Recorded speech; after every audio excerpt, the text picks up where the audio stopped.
ঢাকার রাজপথ গতকাল ছিল শোকাবহ জনসমাগমে পরিপূর্ণ, এমনটাই দাবি করেছে দেশের অন্যতম গণমাধ্যম ২১শে টেলিভিশন ইটিভি। তাদের প্রচারিত এক বিশেষ কারিগরি বিশ্লেষণে বলা হয়েছে, ৮০-র দশকে মানিক মিয়া এভিনিউ থেকে যিনি গণতন্ত্রের আহ্বান জানিয়েছিলেন, সেই বেগম খালেদা জিয়াকে ঘিরে আয়োজিত জানাজা অনুষ্ঠানে বিপুল সংখ্যক মানুষ উপস্থিত ছিলেন।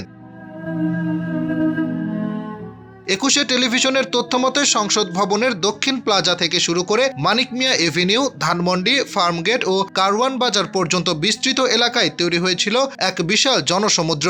স্যাটেলাইট চিত্র, ড্রোন ফুটেজ এবং কৃত্রিম বুদ্ধিমত্তা ভিত্তিক জনঘনত্ব বিশ্লেষণ ব্যবহার করে তারা এই সমাগমের একটি আনুমানিক হিসাব উপস্থাপন করেছে।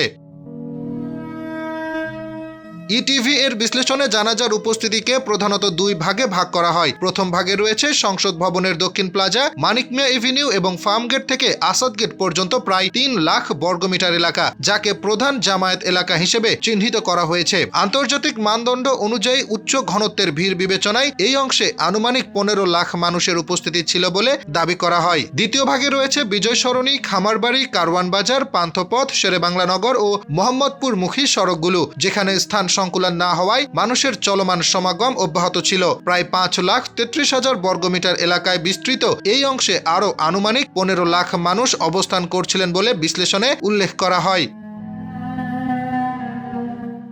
এছাড়া আশেপাশের অলিগলি, ফ্লাইওভার, ভবনের ছাদ ও মার্কেট এলাকাতেও উল্লেখযোগ্য ভিড় লক্ষ্য করা গেছে বলে জানায় ২১শে টেলিভিশন। কৃত্রিম বুদ্ধিমত্তার সহায়তায় এসব স্থানে অতিরিক্ত প্রায় ১০ লাখ মানুষের উপস্থিতির সম্ভাবনার কথা বলা হয়েছে।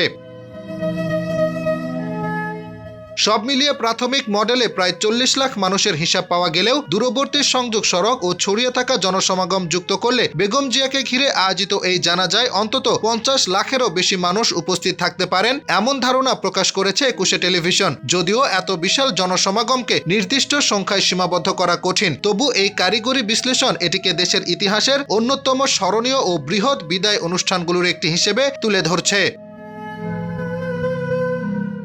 Hasibur Rahman, news desk, daily our Bangladesh.